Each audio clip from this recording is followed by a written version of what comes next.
The cold in the Yukon isn't weather. It's a predator.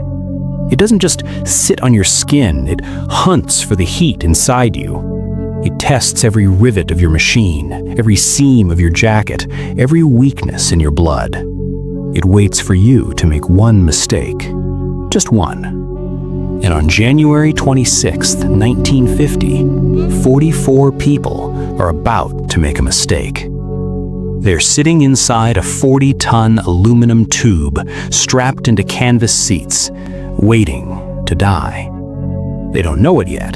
To them, it's just a delay. To them, it's just a mechanic banging a wrench against a frozen engine block on the tarmac of Elmdorf Air Force Base. But look at the pilot. Look at Lieutenant Kyle McMichael. He's in the cockpit, staring at the manifold pressure gauge for engine number 4. The needle is twitching, it's dancing, a tiny, microscopic wobble that shouldn't be there. Most men would ignore it. They'd say, "It's cold, it's Alaska, everything wobbles." But McMichael feels a shiver crawling up his spine that has nothing to do with the temperature. He knows this plane. He knows the C-54 Skymaster like he knows the back of his own hand. It's a beast, a war winner. 4 Pratt & Whitney engines that could pull a freight train through a hurricane. But today, the beast feels sick. He taps the glass of the gauge. Tap, tap. The needle drops, then jumps back up. Outside, on the tarmac, a man named Robert Espie is standing in the snow. He's not flying today, but his life is on that plane. His wife, Joyce, his son, Victor, 19 months old. Robert is shivering, but he's not leaving. He's watching the mechanic fight with the engine cowling. The dread in Robert's stomach is heavy, like he swallowed a stone. He walks over to the boarding stairs. He needs to say it. He needs to say the thing that has been screaming in his head for the last hour. He finds his friend, Sergeant Roy Jones. Jones is a big guy, capable, the kind of guy you want in a foxhole. Robert grabs Roy's arm. The grip is too tight. It hurts. And when Robert speaks, his voice isn't the voice of a husband saying goodbye. It's the voice of a man making a pact with God. "Roy, listen to me. If it happens, if you have to jump," he looks at the plane, he looks at the baby wrapped in wool blankets in Joyce's lap. "You give the baby to Roy, you hear me? You strap him to you, you take him out the door." Roy stops smiling. He sees the look in Robert's eyes. It's the look of a man who has seen the future and is trying to change it. Roy grips his shoulder, his voice low and steady. "I got him, Rob. Ease up. I promise." That promise is the last thing Robert Espie will ever hear from his best friend. The mechanic slams the cowling shut. Clang! The sound rings out like a gunshot across the valley. The pilot, McMichael, gets the signal. He pushes the starters. 1, 2, 3, and finally number 4. The propeller blurs into a silver disc. The vibration shakes the ice off the wings. Inside the cabin, Joyce Espe tucks the blanket tighter around little Victor. The heaters kick on, smelling of burning dust and ozone. The door closes, the latch clicks, the seal is airtight. They are sealed in the tomb. Quick pause. Statistically, 60% of you watching right now aren't subscribed. Don't be a ghost viewer. If you're enjoying this, make it official. Subscribe and drop a comment below. Thank you. All right, let's continue. Takeoff is violent. A C-54 doesn't glide into the air, it bullies its way up. You feel every pound of that cargo. You feel the tires fighting the tarmac until the lift takes over and lurch, you're airborne. They bank east, toward the mountains, toward the boneyard. For the first hour, it's beautiful. If you were sitting in seat 4A looking out the window, you'd see the savage majesty of Alaska, the Chugach Mountains rising up like jagged teeth, white and gray, piercing the clouds. The sun is low, casting long, purple shadows that stretch for miles.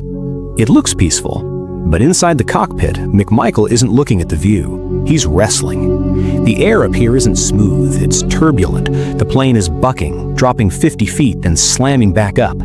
McMichael turns to his co-pilot, Lieutenant Estelle. His hands are tight on the yoke, his voice clipped and professional. "She's heavy on the nose today." Estelle checks the instruments. "Ice? Not yet, just sluggish. Watch the temps on number 4. Watch the temps on number 4. That engine again, the one the mechanic was banging on. It's running hot, just a little, just enough to make you sweat in a cockpit that's freezing cold." They cross the border into Canada. The terrain changes. No more cities, no more roads, just the Yukon. 300,000 square miles of nothing. Trees, rock, and ice. If you look down, you see the Alaska Highway, a thin white scratch in the wilderness. That road is their lifeline. If the engines quit, that road is the only flat place to put a bird this big. But the weather is closing in. Clouds are rolling over the mountains like a tidal wave, heavy, gray, pregnant with snow. They swallow the highway. The lifeline is gone. Now they're flying blind. Instrument rules. McMichael puts his head down. He's flying by math now. Speed plus time equals distance. But the math changes when the ice fog hits. It starts as a whisper against the fuselage. Hiss. Then it gets louder. Scritch. Ice fog. It's not water. It's millions of microscopic ice crystals suspended in the air. When they hit the windshield, they don't streak. They stick instantly. In seconds, the view is gone. The glass is opaque white. McMichael hits the de-icers. Thump. The rubber boots on the wings inflate, cracking the ice. Thump. The chunks fly off and hit the tail. Bang. Estelle leans forward, staring out into the gray. "We're picking it up fast, Kyle. Look at the leading edge." McMichael looks. The black rubber of the wing is turning white. The ice is growing. It's not just weight, it's shape. The ice is destroying the wing's ability to fly. It's turning a sleek airfoil into a clumsy brick. The plane shudders, a deep, resonant vibration that rattles the teeth of everyone on board. In the back, the passengers stop talking. The lean-back audience knows this feeling, the moment the conversation dies. The soldiers look at each other. They know the sound of an engine straining. Joyce holds Victor tighter. The baby starts to cry, a high, thin wail that cuts through the drone of the props. She whispers into the blanket, trying to believe her own words. "Shh, it's okay, baby. It's just the wind." It's not the wind, Joyce. It's the physics of disaster. They're over Snag, Yukon, the coldest place on Earth. Below them, in a tiny shack buried in snow, a radio operator is warming his hands over a stove. The radio crackles. McMichael's voice comes through, distorted by static, but trying to sound calm. "Snag, this is Airforce 2469. Over Snag at 6,000. Ice is moderate. Ops normal." Ops normal. The greatest lie in aviation history. Pilots don't want to panic the ground. They don't want to admit the beast is winning. But McMichael knows. He can feel the yoke getting mushy in his hands. The plane doesn't want to turn. It wants to fall. He checks his map. Next stop, Aishahik, 30 minutes away. "Let's climb. Get above this soup." Estelle shakes his head, tapping the dial. "Cylinder head temps are peaking, Kyle. If we push number 4, she might blow." A choice. Stay low and get eaten by the ice, or climb and risk blowing the heart out of the engine. McMichael pulls back on the yoke. Gridded power. The engines scream. The pitch gets higher, straining, agonizing. The C-54 shudders. It claws upward, 7,000 feet, 8,000 feet. They're trying to punch through the top of the clouds, trying to find the sun, but the clouds don't end. They go up to 20,000 feet. There is no sun today. And then, it happens. Not a bang, not an explosion, just a change. The drone of the engines changes rhythm. Thrum, thrum, thrum. Sputter. Thrum, thrum. Number 4, the sick engine. It hiccups. It misses a beat. In the cockpit, the master caution light flickers. Red. Oil pressure dropping. Feather 4, feather it. Estelle slammed the lever back. The propeller on the far right engine twists into the wind, slicing the air to reduce drag. It stops spinning. Now they are a 3-engine plane, heavy with ice, climbing, and the other 3 engines have to work 25% harder to keep them in the air. The vibration gets worse. The plane starts to drift to the right, pulled by the dead weight of the dead engine. McMichael stands on the left rudder pedal, jamming his boot down to keep them straight. His leg burns. The lactic acid builds up. He is physically holding 40 tons of metal straight with the muscle of his calf. Call Ishahik. Tell them we're heavy. Tell them we might need the emergency strip. Estelle grabs the mic. He keys it. Ishahik, Ishahik, this is 2469. Silence. Just the hiss of the aurora borealis interfering with the radio waves. He tries again. Ishahik, do you copy? We are drifting off course. Repeat, do you copy? Nothing. The ice has coated the antenna wire. It has snapped it or insulated it.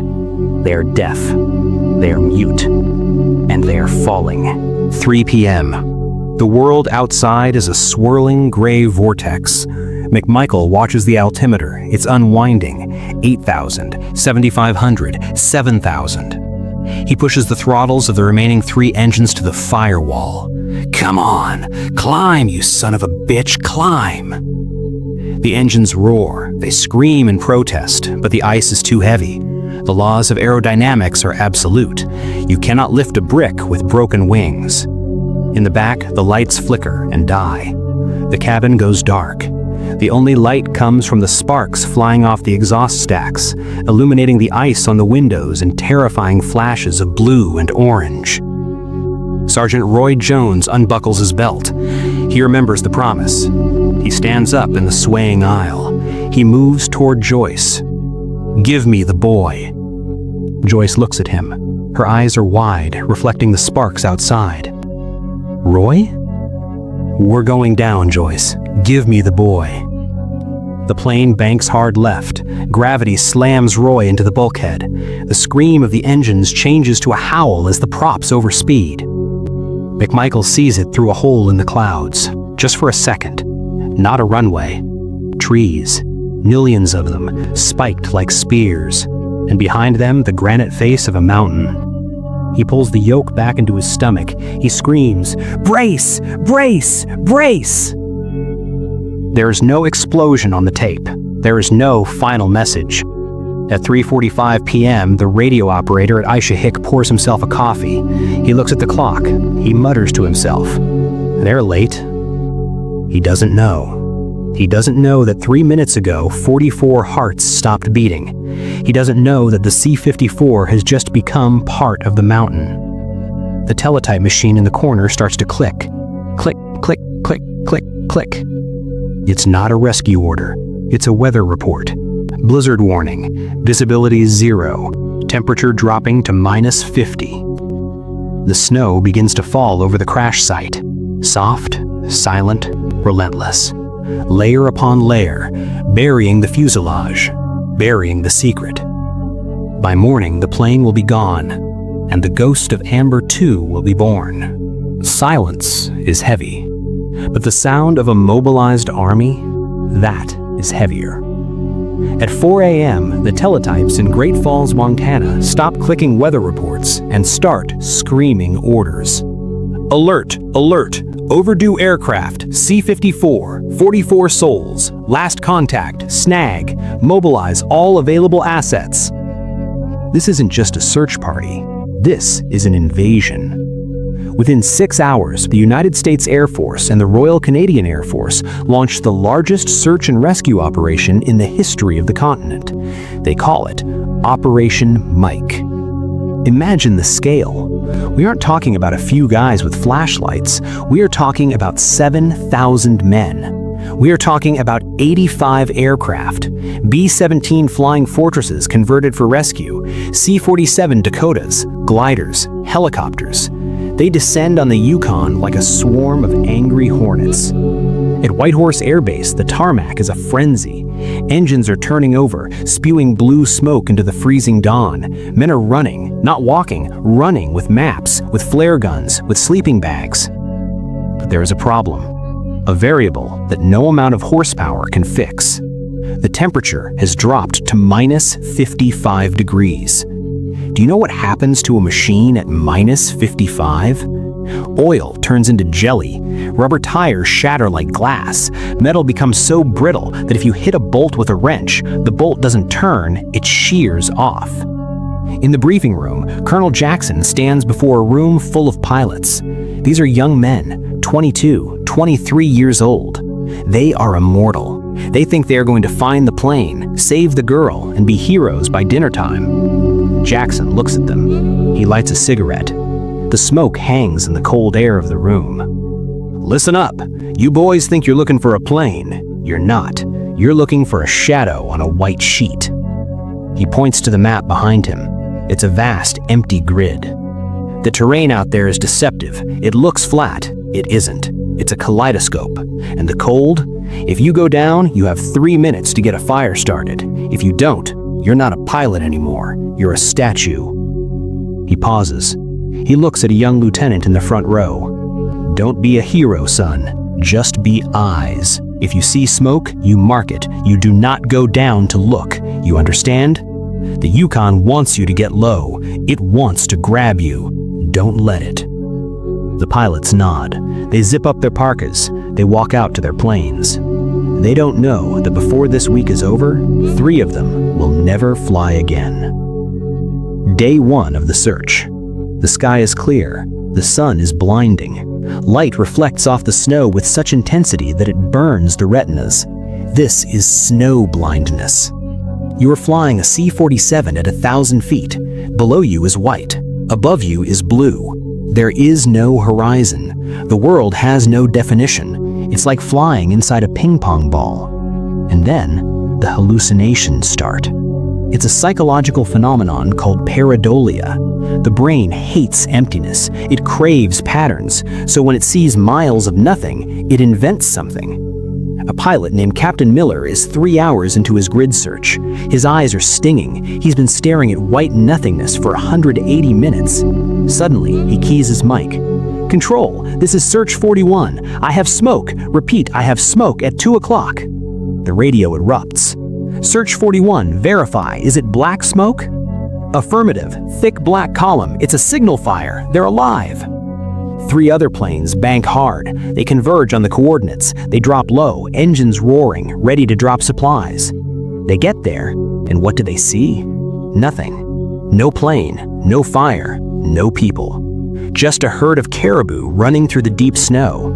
The smoke was just the steam rising from their bodies in the minus 50-degree air. Miller stares at the caribou. He rubs his eyes. But I saw it. I swear to God I saw a fire. This happens again and again. I see a wing. It's a rock. I see a flare. It's sunlight hitting an ice crystal. I see a person waving. It's a tree swaying in the wind. The Yukon is gaslighting them. It is teasing them. And with every false alarm, the hope drains away. The dopamine hit of "we found them" is followed by the crushing reality of not. Back at the base, Robert is waiting. He isn't flying. He's grounded. He sits by the radio waiting for the words, "We found her." Every time a pilot calls in "smoke," Robert stands up. His heart hammers against his ribs. And every time the correction comes in, negative on the smoke, he sits back down. A little piece of him dying each time. Day 3. The desperation is setting in. The grid is moving closer to the mountains, the dangerous territory. A C-47, tail number 451015, is flying a low valley search. The pilot is Lieutenant Harrison. He's tired. He's been flying double shifts. He sees a ridge. It looks clear.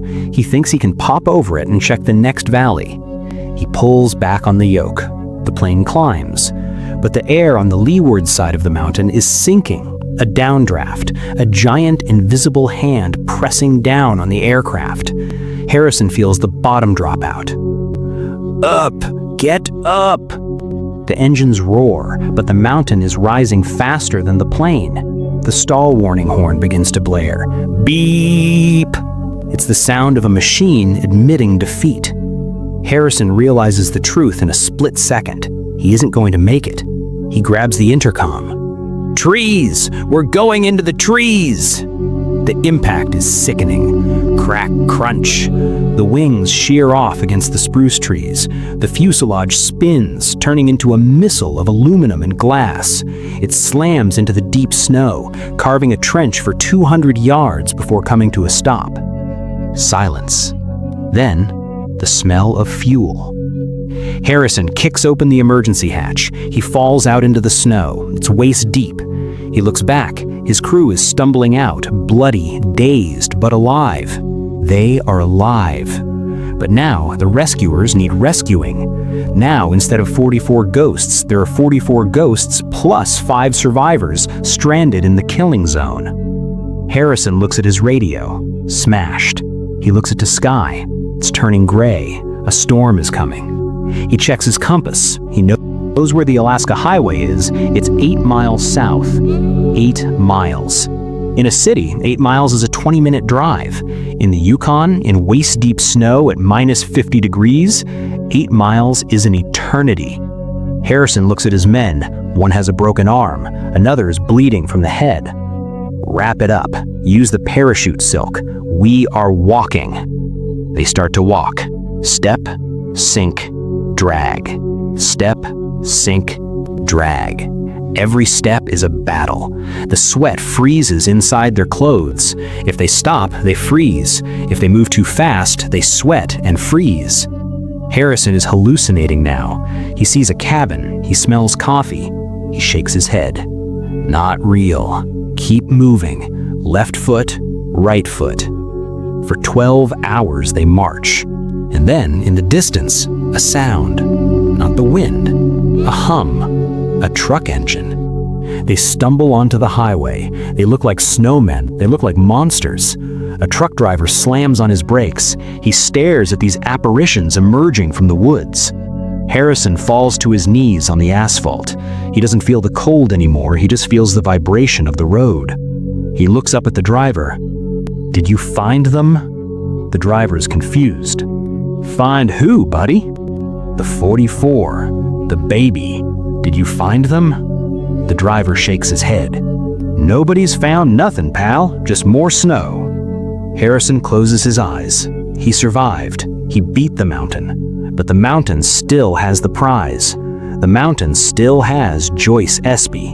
And while Harrison is warming up in the cab of that truck, 1,000 miles away, a bomber is taking off from Texas.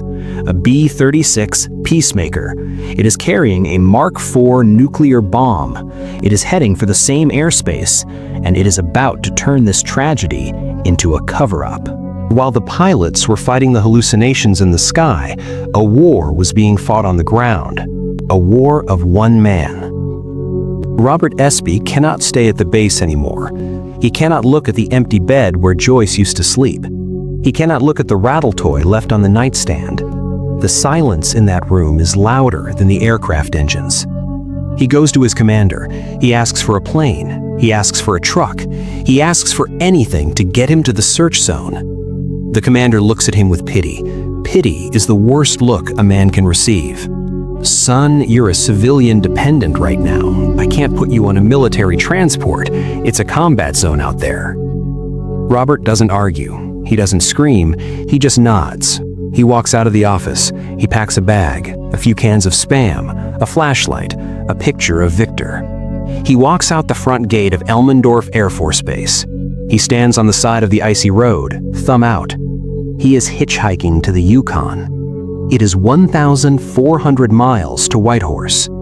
He catches a ride with a fuel tanker, then a logger, then a mail truck. He sleeps sitting up. He eats cold beans. He watches the trees blur past. Every mile he travels, the temperature drops. Every mile he enters deeper into the belly of the beast that took his family. When he finally arrives in Whitehorse, he looks like a ghost, unshaven, hollow-eyed. He walks into the search and rescue headquarters. The room is buzzing with chaos, men shouting coordinates, radios squawking. Robert walks up to the main map, a giant acetate sheet covered in grease pencil markings. He puts his finger on the red zone, the search area. A sergeant tries to stop him. "Hey, restricted area, you can't be in here." Robert turns. He looks the sergeant in the eye, and in that moment, the sergeant sees something that makes him step back. He doesn't see a civilian. He sees a man who has already died and is just walking around out of habit. "That's my wife. That's my son. Tell me where they are." The room goes quiet. The colonel walks over. He puts a hand on Robert's shoulder. "Mr. Espie, we have 80 planes up. We are looking. We haven't found a trace, not a signal, not a scrap." Robert looks at the map. He whispers, "They're cold. I need to bring them blankets." It is the logic of grief. It makes no sense, and it makes perfect sense. Robert Espie stays. He volunteers. He loads trucks. He shovels snow. He waits. He doesn't know that the sky is about to betray him again. February 13th, 1950. While Robert is shoveling snow in Whitehorse, something monstrous is taking off from Eielson Air Force Base in Fairbanks. It is the Convair B-36, the Peacemaker. It is the largest mass-produced piston aircraft ever built. It is a flying skyscraper. Wingspan 230 feet. Power 6 propeller engines pushing, 4 jet engines burning, 6 turning, 4 burning. It is designed to fly from Texas to Russia, drop a nuclear bomb, and fly back without landing. Tonight, it is on a secret mission, a simulated nuclear strike on San Francisco. But to make the simulation real, they are carrying a real bomb. A Mark IV nuclear weapon. Fat Man style, implosion type. It contains 5,000 pounds of conventional explosives and a core of enriched uranium. The core is currently in a lead box in the back of the plane, separated from the trigger. It is safe. But the 5,000 pounds of TNT? That is live. The pilot is Captain Harold Berry. He climbs to 40,000 feet. The B-36 is a beast to fly. It leaks fuel, it vibrates. And tonight, the weather gods of the Yukon are hungry. They hit the same ice fog that took the C-54. But at 40,000 feet, the ice isn't just on the wings, it's inside the engines. Engine 1 is torching. Shut it down. Fire shoots out of the number 1 engine. They feather it. Then number 2 catches fire. Then number 5. The B-36 is losing power. It is heavy. It is carrying a bomb that weighs as much as a school bus. They start to fall. Ice builds up on the fuselage. The jet intakes clog. Captain Berry looks at his co-pilot. The math is simple. They cannot stay airborne with the bomb. If they crash with the bomb and the TNT explodes, it will scatter radioactive uranium over the Canadian wilderness. It will create an international incident. It will be a catastrophe. Berry makes the call that no pilot ever wants to make. We have to jettison, prepare the weapon. In the bomb bay, the crew goes to work. They open the massive doors. The wind screams into the bay, minus 60 degrees. Below them is the Pacific Ocean, or is it? The navigation is spotty. They think they're over the water, but they are drifting. They are drifting inland, toward the islands, toward the coast. Weapon is armed for airburst, fuse set for 3,000 feet. Why airburst? Because they don't want the bomb to hit the ground and stay intact for the Russians to find. They want to destroy the evidence. They want to blow it up in mid-air. Drop it. The massive mechanical clunk, followed by a whistling sound dropping in pitch. The Mark IV falls away. The B-36 lurches upward 5 tons lighter. The crew counts down. 5, 4, 3, 2, 1. Midnight. The search for the C-54 is quiet. The planes are grounded for the night. Robert Espe is sitting outside the hangar, smoking a cigarette, looking at the northern lights. Suddenly, the sky changes. It isn't the aurora. It is a flash. Brilliant, white-hot, brighter than the sun. It lights up the mountains for 50 miles. It casts shadows on the snow. Then, the sound comes. A boom, a crack that shakes the snow off the pine trees. Robert drops his cigarette. He stands up. He screams, "That's them! They fired a flare! They signaled!" At the base, the pilots run out. They see the glow fading in the sky. They think the same thing. The C-54 survivors. They set off a fuel tank to signal us. They're alive! The adrenaline spike is instant. Get the planes, get the choppers, we have a location. They don't know. They don't know it was a nuclear bomb casing detonating over Princess Royal Island. They don't know that the signal they're chasing is a ghost fire. The B-36 crew bails out moments later. Parachutes open in the dark. 12 men float down into the freezing wilderness. Now, the search and rescue teams have a new problem. They aren't just looking for the C-54. They're looking for the B-36 crew. And the priority shifts. Why? Because the B-36 crew has nuclear secrets in their heads. The C-54 passengers? They're just cargo. The order comes down from Washington. Broken arrow. The search assets are diverted. The C-47s that were grid searching for Joyce and the baby are turned south. They're sent to find the bomber crew. Robert Espe watches them go. He stands on the tarmac as the planes peel away from his wife's sector. "Where are you going? She's north. You're flying south. Turn around." He runs after a jeep. He grabs the driver. "Wrong way! You're going the wrong way!" "Orders, buddy. Bomber went down. Priority 1. Priority 1. The bomb is priority 1. The mother and the baby are priority 2. Robert falls to his knees in the snow. He watches the taillights fade. And for the first time, he realizes the true horror of his situation. He isn't fighting the weather. He isn't fighting the mountain. He's fighting the United States government. And the snow keeps falling, covering the C-54. Deeper, deeper, until the white shape of the fuselage is just a bump in the landscape.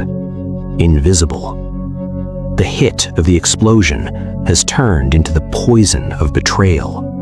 The signal was a lie, and the diversion is the nail in the coffin. The B-36 crew, most of them anyway, were found. They were pulled off Princess Royal Island, freezing and battered, but alive. The Airforce exhaled. The bomb was lost, buried underwater, but the men were safe. But for the families of the C-54, the rescue of the bomber crew wasn't a victory. It was a slap in the face. It's February 16th, 3 weeks since the disappearance. In a survival situation, the rule of 3 says you can survive 3 weeks without food. But that rule assumes you have shelter. It assumes you have water. It assumes you aren't a 19-month-old baby wrapped in a wool blanket in minus 60-degree weather. The search assets return to the C-54 grid. But something has changed. The energy is gone. The pilots aren't leaning forward in their seats anymore. They're slumped. They call this phase the zombie walk. You fly the grid, you stare at the snow, you land, you sleep, you fly again. The human eye begins to fail. Pilots report empty field myopia. When there's nothing to focus on, the eye lens rests at a distance of about 3 feet. You think you are scanning the mountain 5 miles away, but you're actually staring at the dirt on your windshield. You could fly right past the wreckage and never see it. Robert Espie is still in Whitehorse. He has stopped shaving. He has stopped eating. He is fueled entirely by caffeine and rage. He stands in the operations room staring at the map. The red X marks where they think the plane went down, the snag sector. The colonel walks in. He looks tired. He looks like a man carrying a heavy stone. "Mr. Espie, we need to talk." "Don't tell me you're stopping. Don't you say it." "We aren't stopping, but we have to be realistic. We've lost 3 aircraft. We've had a dozen near misses. The men are breaking. The machines are breaking." Robert slams his hand on the map table. Realistic? My son is out there. You found the bomber crew. You moved heaven and earth for the bomb. Why won't you do it for them? The room goes silent. Every pilot, every radio operator knows he's right. They know the dirty secret. The bomb mattered more. The colonel takes a breath. Son, we're doing everything we can. But the Yukon, she doesn't give back what she takes. The colonel isn't lying about the machines.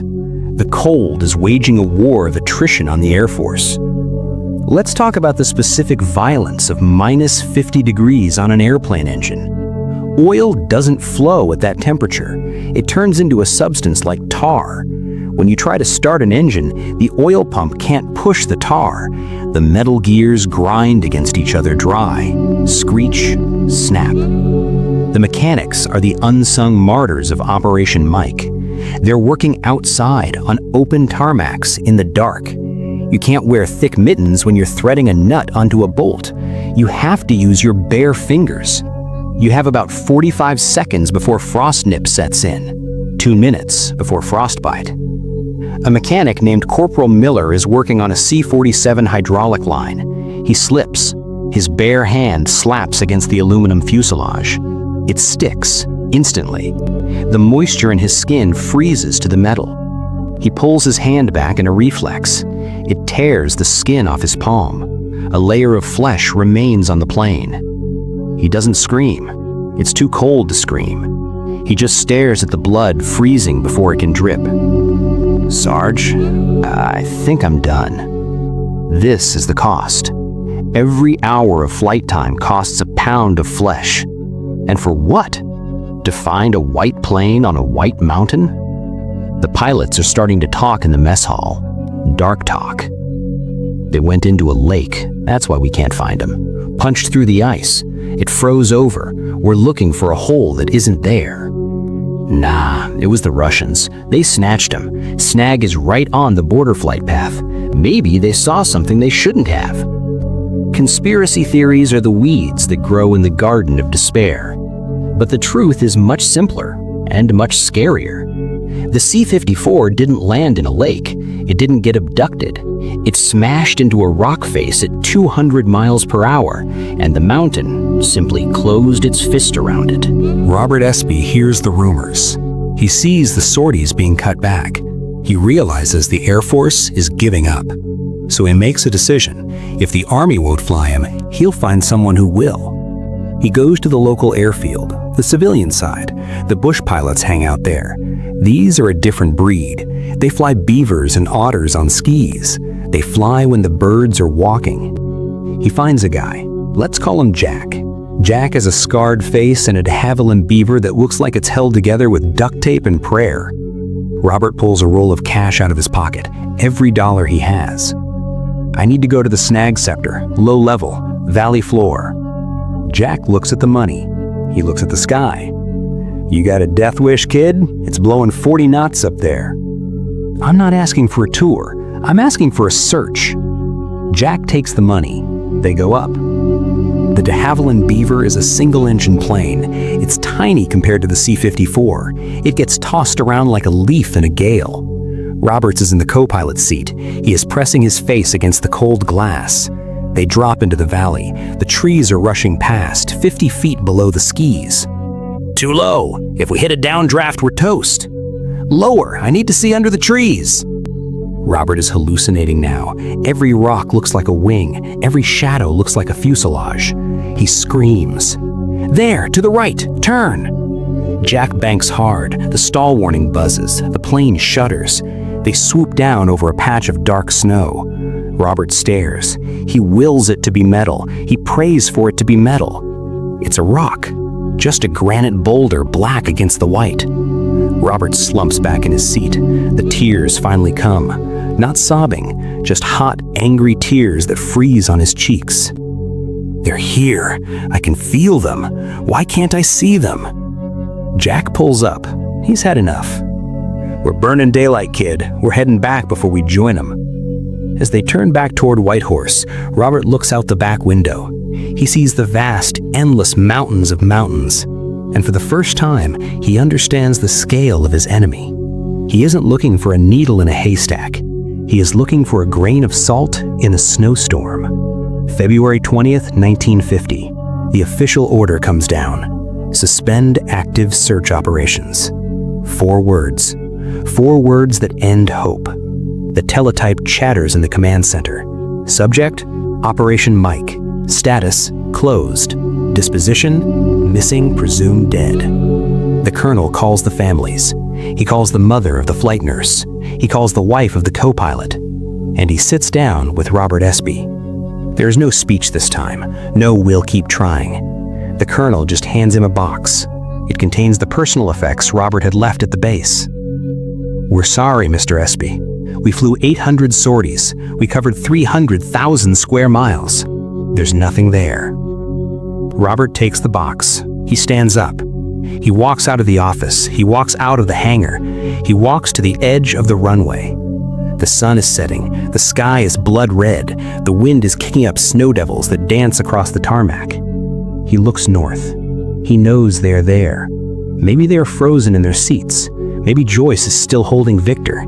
Maybe they are waiting for him. He whispers to the wind, "Good night, Joyce. Good night, Victor. I'll come back. I promise." And he turns his collar up against the cold and walks away. But the story doesn't end here, because the dead don't stay buried in the Yukon. They wait. They wait for the snow to melt. They wait for technology to catch up. They wait for the secrets to be revealed. And 70 years later, the silence would finally be broken. When the engine stopped, the silence returned to the Yukon. That is the terrifying thing about nature. It doesn't mourn. It doesn't pause. The wind simply kept blowing. The snow kept falling. Within a month of the search being called off, the tracks of the 7,000 men were gone. The ruts from the trucks were filled. The crash sites of the 3 rescue planes were white mounds, indistinguishable from the hills. It was as if Operation Mike had never happened. But for the families, time didn't move forward. It stopped. Robert Espie went home. But which home? He went back to a house full of baby clothes, a crib that would never be slept in, a kitchen where his wife's apron still hung on the hook. He became a member of a club that no one wants to join. The missing. Not dead. Dead is final. Dead is a grave you can visit. Dead is a date on a stone. Missing is a torture that never ends. Every time the phone rings, you think, is it them? Every time you hear a story about a plane wreck found in the woods, your heart stops. Robert tried to live. He tried to move on. But a part of him remained in that frozen valley. A part of him was still standing on the tarmac, shivering, watching the mechanic bang on engine number 4. And while Robert aged, the C-54 did not. Encased in ice, buried under 10 feet of snow, the 44 souls were suspended in time. Joyce Espe was still 21. Victor was still 19 months old. They were preserved, perfect, waiting. Decades passed. The 1950s became the 60s, the 70s.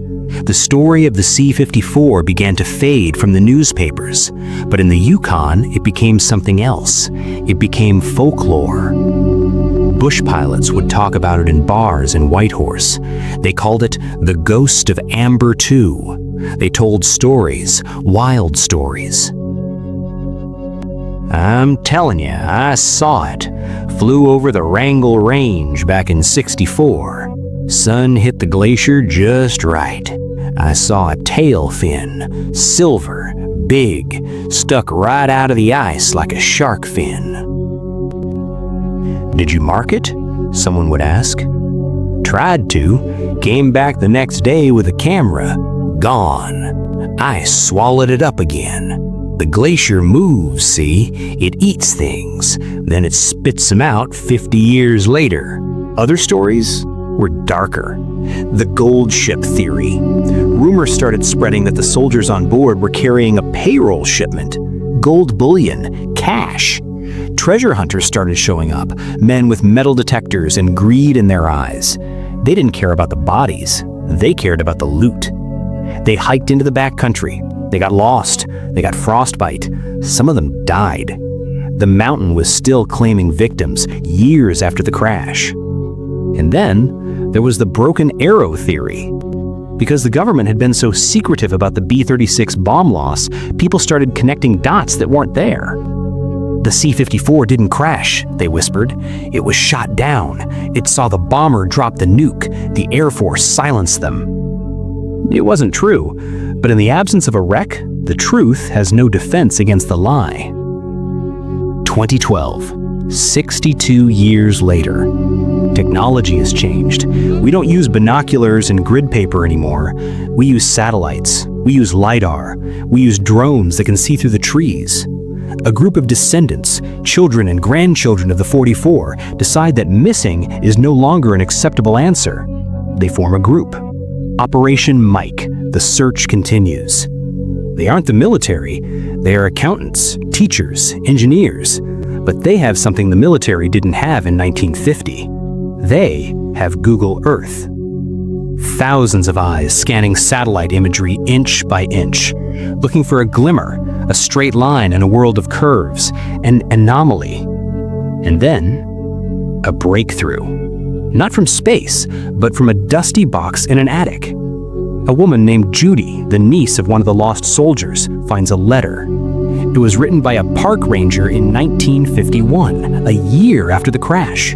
The ranger had reported seeing glints of metal high on a ridge near the majestic Mount Sanford.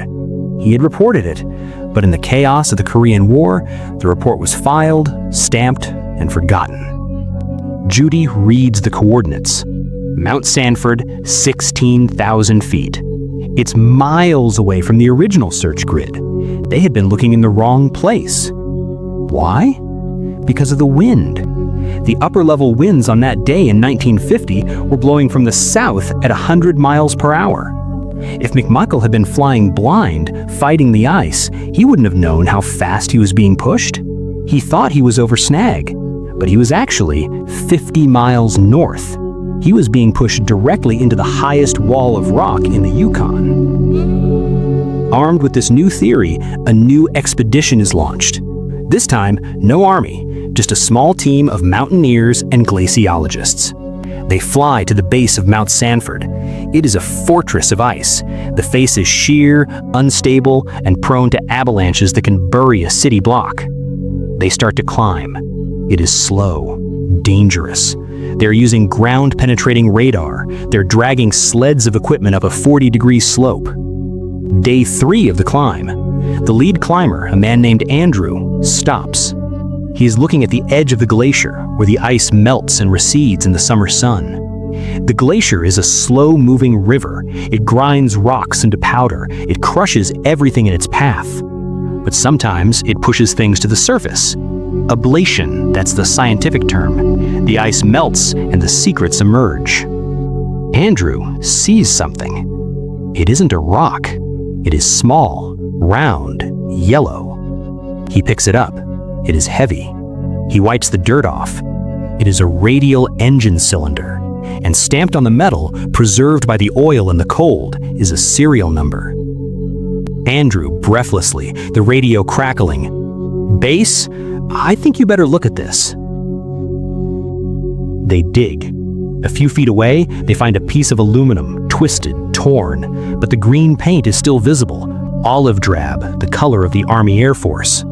And then, the smoking gun, a landing gear strut, massive steel, snapped like a twig, and on the strut, a data plate. Andrew brushes the frost off the plate. He reads the numbers aloud. His voice shakes. Andrew, emotional. Douglas Aircraft Company, model C-54, serial number 4272469. Andrew drops the radio. He falls to his knees in the snow. 62 years of silence. 62 years of ghosts. Broken. They didn't land in a lake. They didn't get shot down. They hit Mount Sanford. They hit it hard, and then the mountain buried them. The glacier carried them down, inch by inch, year by year, until it decided it was time to give them back. Andrew looks up at the peak towering above him. He whispers, "Andrew, respectful, we found you. We finally found you." But finding the metal is one thing. Finding the people, that's another. Because the glacier is not kind to soft tissue. And Robert Espie, now an old man, is waiting by the phone one last time. Finding a plane is physics. Finding peace is metaphysics. The discovery on Mount Sanford sent a shockwave through the families. The phone calls went out. They found it. 3 words. But what did they mean? Did they find bodies? Did they find a ring? Did they find a baby's rattle? The team on the mountain had to work fast. The summer melt window in the Yukon is short.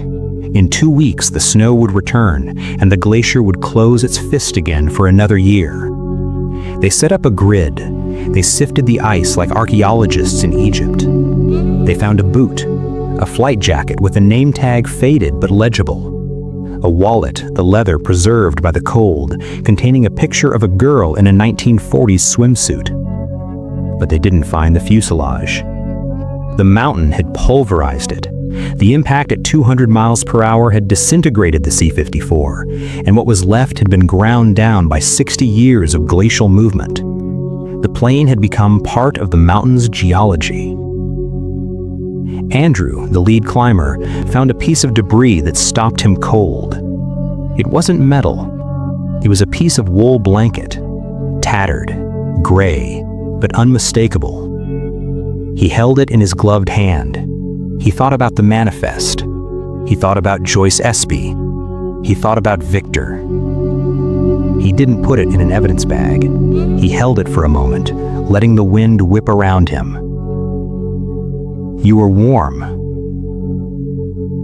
At the very end, you tried to keep him warm.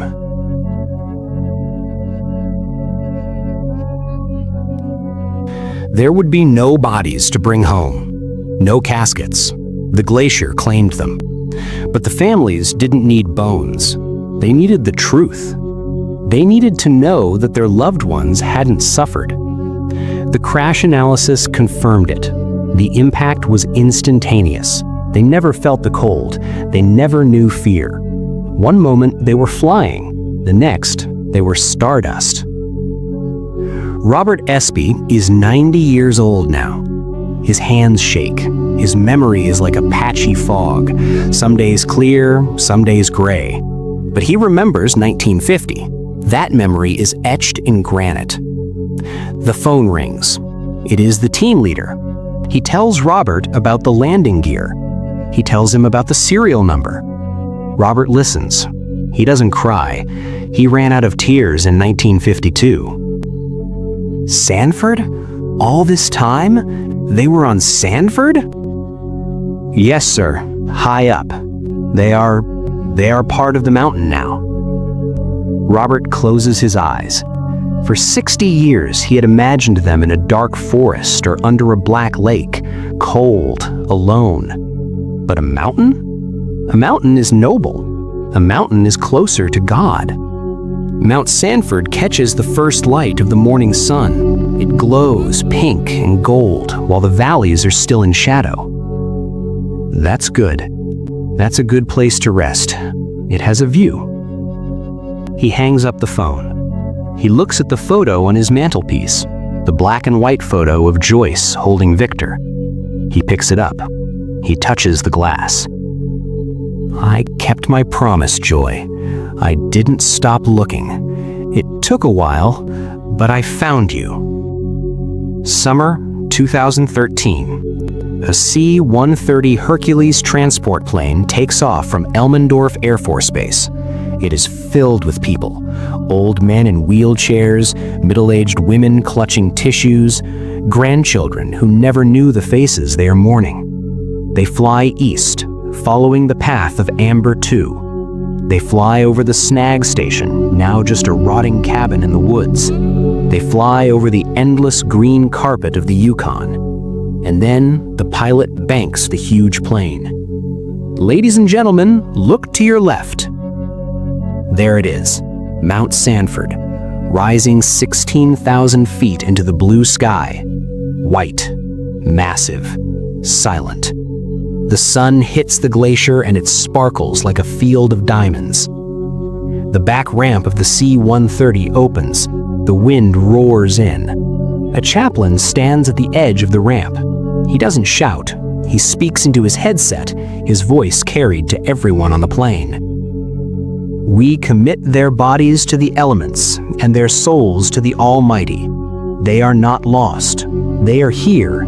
They are the mountain. A wreath is tossed out. Red, white, and blue flowers. It falls, tumbling through the air, a tiny speck of color against the vast whiteness. It lands on the glacier. Robert Espie isn't on the plane. He was too frail to travel. But he is there. In a nursing home in Montana, he is sitting by the window, watching the clouds drift by. He takes a breath, a deep shuddering breath, and for the first time in 62 years, he lets it out. Okay. The wreckage is still there. The glacier is moving, slowly. In another 100 years, it might carry the pieces down to the valley floor.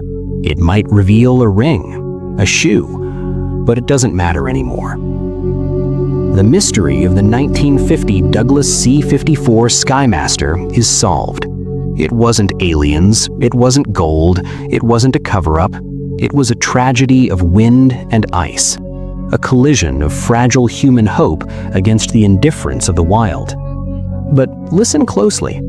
If you go to the Yukon today, if you stand on the Alaska Highway near mile marker 1200 and you listen to the wind coming off the St. Elias Mountains, you might hear it. Not a scream, not a crash, but a low, steady thrum. The sound of 4 Pratt & Whitney engines humming in perfect sync. The ghost of Amber 2 is still flying. Joyce is still tucking the blanket around Victor. McMichael is still watching the gauges, and they are flying west, into the sunset, into the light, forever.